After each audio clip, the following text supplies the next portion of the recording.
آقا سلام. همونطور که می‌بینید کشور در شرایط جنگی قرار گرفته. صدای مهیب انفجارات باعث ایجاد استرس میشه، استرسی که به خودی خود میتونه اعتماد مستعد ابتلا بیماری. سلام، خوب هستین؟ حالتون خوبه؟ ببین این فاریابی رو دوستم از خیلی وقت پیش میشناسه، چندین بار رفته اونجا داد و بیداد کرده.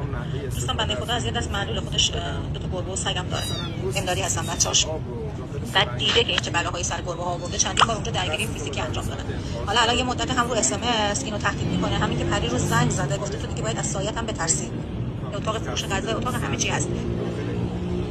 بعد دوستم امروز رفته اونجا تو اون پاساژ یه دکتری هم هست به اسم بهش میگن دکتر همین پخش غذایی چیز هستش، حیوانات.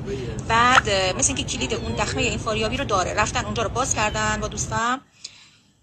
بعد دیدن که دو سه تا گربه داخل باکس مرده، بیچاره ها با چه وضعی تو کثافت و لجن، یک کلاغ در حال مردن تو باکس. افتضاح. یعنی اونجا اتاق عمله، نمیدونم اتاق بستریه، اتاق فروش غذا، اتاق هم.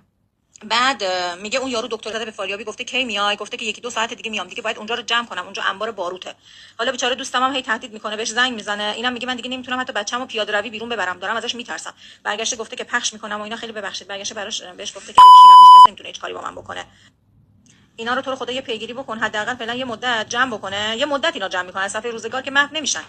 خیلی بچه‌ها رو این به کشتن داده. ببین یکی از بچه‌ها، من فکر کنم اون سری هم بهتون گفتم، یکی از همین خانوما دوست همین دوستمه، بچه رو بردن اونجا عقیم بکنن. خب من نمیدونم چرا این کارو میکنن. کلینیک مثلا سپیدار داره میگیره 1 تومن 1.200 تومن، خب چرا میبرین تو دخمه که اینجا هم داره 1.200 میگیره و بچه‌ها رو عذاب کش میکنه؟ بچه رو بردن اونجا نصف عقیمی، بچه بهوش اومده.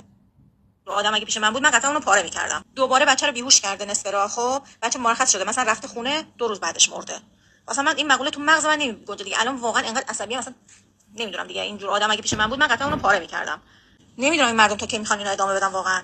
بعد من نمیفهمم چرا مردم باید ببرن توی همچین جایی بچه رو پانسیون کنن، بچه داخل باکس بمونه بعد بمیره اونجا. بابا وقتی پانسیونایی هست که شبی 150 تومن شبی 200 تومن داره درمانی‌ها رو میگیره ازتون، برای چی میبری تو باکس پانسیون میکنید؟ من خودم هزاران بار اینو دیدم که تو باکس دارن گربه ها رو پانسیون میکنن، حتی سگا رو. هرچی هم اعتراض میکنی، هرچی هم بهشون میگی، اصلا نمیفهمن. نمیدونم این مردم تا کی میخوان اینو ادامه بدن واقعا.